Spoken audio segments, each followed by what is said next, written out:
조선 21대 임금 영조는 붕당 정치의 폐해를 막기 위해 강력한 탕평책을 시행했고 백성들의 고충을 들어주기 위해 균역법을 실시한 명군 중 한 명입니다.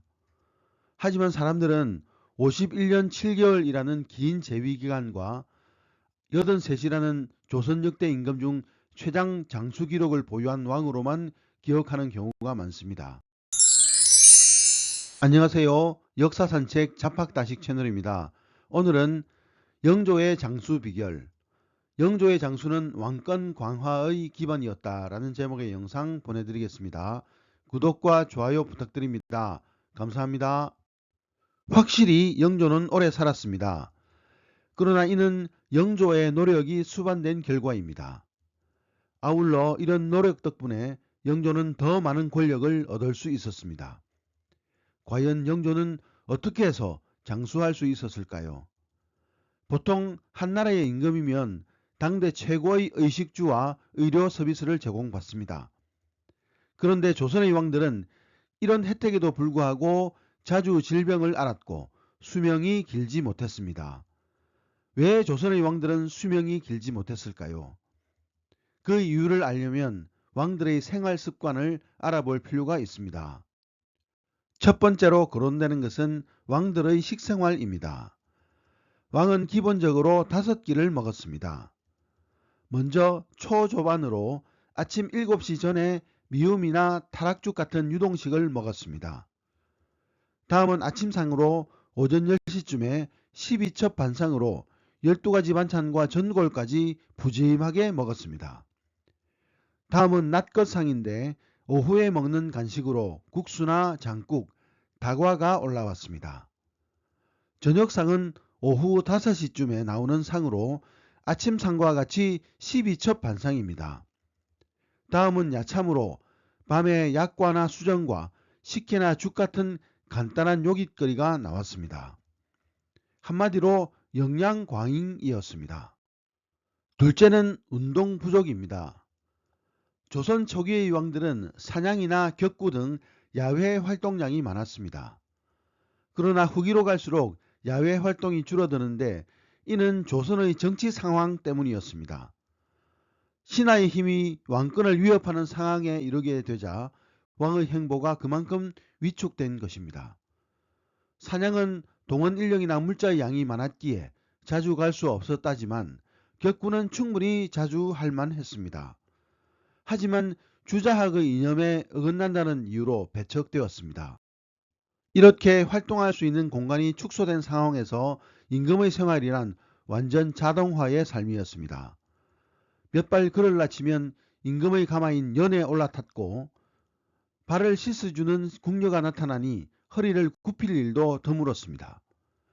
용량은 과잉인데 운동량은 절대 부족 상태였습니다. 셋째는 지나치게 여색을 탐했다는 것입니다. 더 이상 무슨 설명이 필요하겠습니까? 궁궐 안의 모든 궁녀들은 왕의 여자였고 왕은 여러 명의 후궁을 거느릴 수 있었습니다. 넷째는 지나친 스트레스입니다. 예로부터 임금의 일은 10,000가지 일을 챙겨야 한다고 할 정도로 방대했습니다. 이런 과도한 업무와 빡빡한 일정을 소화해낸다는 것은 여간한 정신력으로는 힘들었을 것입니다. 이것은 현대인이 고민하고 있는 성인병의 발병 원인과 똑같습니다. 이상은 왕들이 어째서 천수를 누리지 못했는지를 확인할 수 있는 대목입니다.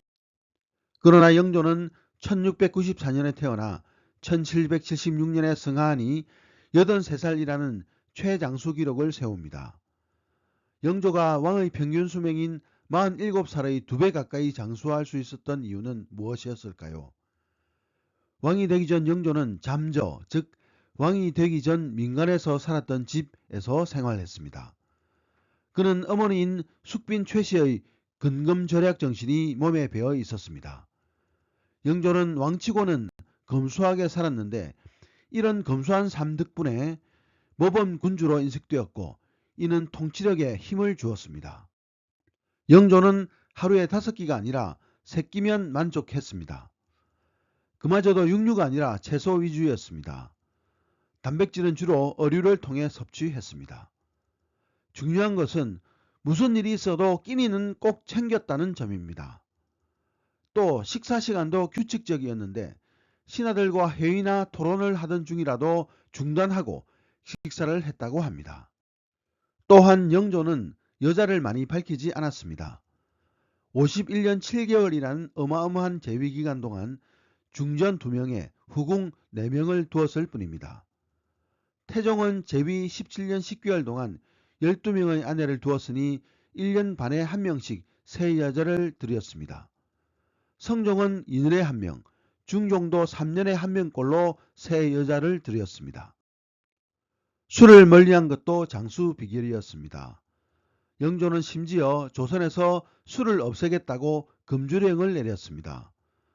그래서 금주단속 특별수사대 금난방이 탄생했습니다. 영조는 종묘제례에서도 술을 쓰지 않았고 물론 자신도 마시지 않았습니다. 영조의 건강과 정치의 주도권을 잡은 핵심 키워드는 바로 눈물이었습니다.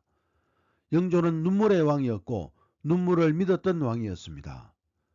영조의 형이었던 경종은 영조에게 독살당했다는 소문이 돌던 인물입니다. 이를 극복하기 위함인지 아니면 진짜 형을 사랑해서인지 영조는 경종에 대한 이야기가 나올 때마다 눈물을 흘렸습니다. 영조는 다른 눈물도 많이 흘렸는데 신하들의 압박이 들어오거나 자신에게 불리한 상황, 주도권을 잡아야 하는 상황이면 시도 때도 없이 눈물을 흘렸고 아이러니하게도 이 눈물이 장수에 도움이 되었던 것 같습니다. 조선 사람들의 평균 수명은 44살이었는데 그 2배 가까이 살았던 영조는 신하들을 압도할 수 있었습니다. 해가 갈수록 노숙해지는 영조의 정치력, 책에선 배울 수 없는 경험, 그리고 타고난 노력 등에 의해 경연장에서 신하들을 꾸짖을 정도의 학문적 성취까지 이룬 영조는 강력한 왕권을 손에 넣을 수 있었습니다. 영조의 장수가 곧 권력의 장수로 이어진 것이었습니다. 오늘의 참고도서는 조선의 민낯이라는 책이었습니다. 감사합니다.